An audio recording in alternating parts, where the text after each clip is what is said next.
ये गाड़ी मिसिंग बहुत ज़्यादा कर रही थी और सलेंसर इसका मिस फायर कर रहा था, बहुत आवाज़ मार रहा था।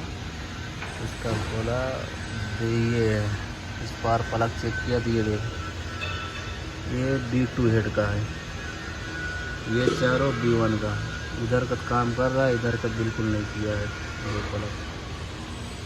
अभी इसको पलक को क्लीन करके लगा के तब चेक करेंगे, देखते हैं इंशाल्लाह गाड़ी सेट हो जाएगी। पेट्रोल गाड़ी है।